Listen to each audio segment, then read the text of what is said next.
vamos para o nosso segundo momento da nossa aula de hoje, né? Para a gente dar continuidade nos nossos estudos. Nós estávamos falando da gasometria, agora nós vamos passar para radiológicos, tá?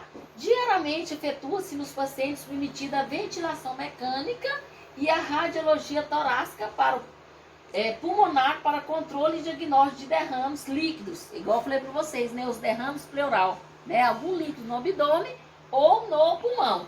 E infecções como broncopneumonia. Então, esse exame radiológico na unidade de terapia intensiva são periódicos. O que é periódicos? Todos os dias praticamente, tá? Todos os dias praticamente terão que ser realizados. Por quê? Porque lá dá muito, né? Acontece muita pneumonias, que eu falei para vocês, né? Que é o broncopneumonia, né? O paciente às vezes broncoaspira, né? Derrames pleural, muito derrame pleural também. E também, gente, a ventilação, os pacientes que estão com ventilação mecânica, né? Eles vão estar também com sonda. Tudo isso tem que ser supervisionado através dos exames radiológicos, tá? Vamos passar agora, gente, para a equipe de trabalho na unidade de terapia intensiva, né? Para vocês conhecerem, né? Esse pessoal que faz parte do atendimento, da assistência desses pacientes críticos. O pessoal deve ser calculado com a base de alguns quesitos, como planta física. O que é a planta física? O tamanho da UTI e a distribuição dela, tá? E o jeito, né? A quantidade de colaboradores, de técnicos, de enfermeiros, de nutricionistas que irão atender aquela demanda naquela planta física. Número de leitos, tá? Então depende do número de leitos também. Característica do hospital, grau de dependência dos pacientes, tá? Por exemplo, nós temos 5 pacientes, mas todos acamados, totalmente inconscientes. Nós vamos precisar de mais gente para cuidar desses pacientes, entendeu? Então depende, né, dos quesitos, né, que tem de paciente naquela unidade. Capacidade do pessoal, né? Se temos especialistas, né, nas áreas, quantidade e qualidade do equipamento, tá? Então os equipamentos também é importante nesta demanda dentro da unidade de terapia intensiva. Conforme o artigo 3 da RDC 7 de 2010, que trata-se sobre o funcionamento da UTI, deve ser formalmente designado um responsável técnico médico e um enfermeiro. Então tem que ter um coordenador lá dentro para realizar as escalas, para delimitar, né, os atendimentos, para realizar os protocolos da unidade, para supervisionar a SAI, que é o sistema de a sistematização da enfermagem, que vocês já viram, que foi eu que passei essa disciplina para vocês, né? A SAI, a sistematização da enfermagem, por exemplo, um protocolo, né? O protocolo de antibiótico, protocolo de curativo, protocolo de assistência àquele paciente, protocolo de horários, tudo isso é a SAI que é responsável, tá, gente? Coordenador da equipe de enfermagem e um fisioterapeuta coordenador da equipe de fisioterapia, assim como seus respectivos substitutos, tá? Então lá não pode ficar só um, né?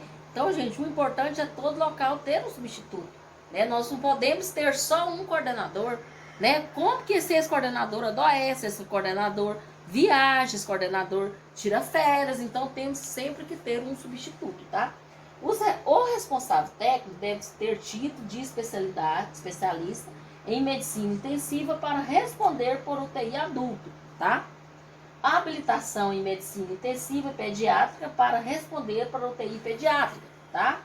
Título de especialista em pediatria com área da atuação em neonatologia para responder por UTI neonatal, tá? Então, assim, o que eu quero passar para vocês que na hora ainda dos procedimentos mais críticos, do atendimento mais crítico, que é o que vocês estão aprendendo, tem que ter formação, tá? Tem que ter especialidade, tem que ter formação, tem que ter título, tá? Título e conhecimento, porque os procedimentos requerem esse conhecimento, tá? O procedimento é de suma responsabilidade, né? A responsabilidade é grande. Tratar de um paciente com uma hipertensão intracraniana, né? Então, é de grande responsabilidade tratar daquele paciente polo-traumatizado. Então, por isso que tem que ter o conhecimento, e para ter o conhecimento tem que estudar, tá, gente? Tem que estudar um pouquinho a mais, tá? Até eu, a equipe da enfermagem, a equipe do técnico de enfermagem, todos nós temos que estudar a mais para trabalhar nas unidades de terapia intensiva, tá? E o técnico, tem muitos técnicos de enfermagem que não têm especialização e trabalha, né, na unidade de terapia intensiva, mas sempre tem treinamento, tem a educação continuada na saúde, tá? Dentro das unidades, igual nós vimos no início da disciplina aqui, que sempre tem a educação continuada na unidade de terapia intensiva, tá? Médico diarista rotineiro, 1 para cada 10 leitos ou fração nos turnos matutino e vespertino, com título de especialista em medicina intensiva para atuação em UTI adulto, habilitação em medicina intensiva pediátrica para atuação em UTI pediátrica, título de especialista em pediatria com área de atuação em neonatologia para atuação em UTI neonatal. Médicos plantonistas, no mínimo 1, tá, gente? Para cada 10 leitos ou fração em cada turno. E enfermeiras assistenciais, tá? Porque é muita assistência de enfermagem. No mínimo 1 para cada 8 leitos, tá? Então, assim, isso é importante, tá? Ou fração em cada turno. Fisioterapeutas, no mínimo 1 para cada 10 leitos, com fração nos turnos matutino, vespertino e noturno, fazendo um total de 18 horas diárias de atuação. Técnicos de enfermagem, no mínimo 1 para cada 2 leitos, tá? Então, assim, vocês irão cuidar de 2 leitos apenas, tá? Não podemos cuidar mais de 2 leitos. Não consegue, gente. Esse paciente é crítico. Esse paciente tem vários dispositivos para você monitorar, várias medicações a ser administradas. E em cada turno, além de um técnico de enfermagem por UTI para serviço de apoio assistencial em cada turno. Então, além desse 1 para cada, tem um ajudando vocês, né? Igual eu falo que a gente sempre trabalha em equipe, tá? Então você não vai conseguir realizar alguns procedimentos invasivos você só. Então precisa de um para o apoio assistencial em cada turno. Auxiliar administrativo, no mínimo 1 exclusivo da unidade. Funcionário exclusivo para serviço de limpeza da unidade em cada turno. Então, assim, não pode ter uma funcionária da limpeza que fica o dia todo. Tem que ser em cada turno. Porque na UTI, gente, o serviço é mais pesado, igual eu falei para vocês. Uma vez que a gente cuida de pacientes críticos, tá? Então, tudo é um pouquinho mais avançado. Já chamamos unidade de terapia intensiva. Então, tudo é mais intenso, né? Então, até a equipe tem que ser toda muito bem organizada para ter um bom atendimento, uma boa assistência para o nosso cliente crítico. Humanização da assistência em terapia intensiva. Em todas as disciplinas, em todas as unidades, temos que ter humanização, tá? Humanização, né, de acordo com essa associação, né, de médicos brasileiros, humanizar é tornar humano, dar condições humanas, tá? Então, é o mínimo, as condições humanas para o nosso paciente. Trata-se de um conjunto de medidas que engloba o ambiente físico, o cuidado com o cliente e seus familiares e as relações entre a equipe de saúde, buscando o bem-estar físico, psíquico e espiritual do cliente, da família e da equipe, tá? Então, humanizar, gente, é tratar o nosso paciente como se fosse da nossa família, tá? Como se fosse o nosso pai, como se fosse a nossa mãe, como se fosse o nosso filho, como se fosse o nosso irmão. Eu sempre falo isso, porque o atendimento humanizado tem a sua diferença na unidade, tá? Nós não somos máquinas, tá? Nós somos profissionais de saúde, não somos cuidadores também. Nós somos profissionais que prestam assistência à saúde, tá? Assistência ao paciente. É bom a gente entender esse processo, tá? Porque às vezes você vai achar que é cuidador, ou às vezes você vai achar que é uma máquina. Ah, eu vou lá, coloco a medicação e pronto, né? Administra a medicação e pronto. Negativo.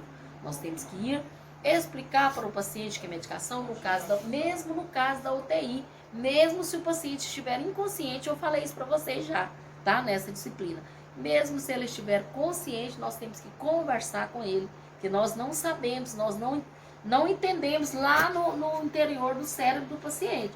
Então, nós realizamos como a explicação, né? As literaturas nos mostra, que ele está inconsciente, ele pode estar ouvindo. Então, nós temos que seguir, tá? Então, mesmo que ele estiver inconsciente, nós temos que conversar. Seu João, nós vamos administrar a medicação tal. Seu João, nós vamos realizar um banho no senhor, mas nós não vamos levantar. O senhor vai ficar aí, a gente vai dar um banho no senhor. Pode ficar tranquilo que vai ser tudo tranquilo, seu João. Entendeu? Então, assim, isto é humanização. É tratar o paciente, né, como paciente mesmo, como se fosse nosso, tá? Com amor, com carinho e com cuidados, tá? Com assistência e cuidados. A prática de enfermagem e terapia intensiva, cuidados e procedimentos de enfermagem.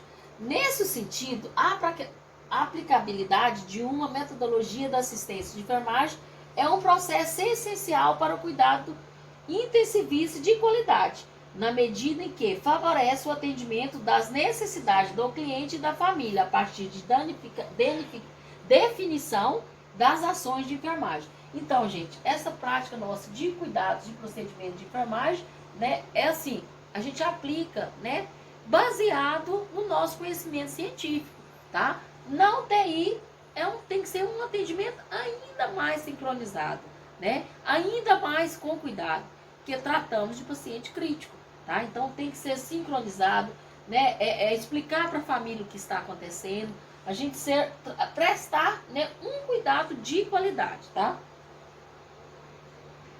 Exemplos mais comuns de doença que leva à internação em UTI são infarto agudo miocárdio, que eu falei para vocês, que é o IAM, tá? Isso é protocolo, que é o local que mais acontece, né?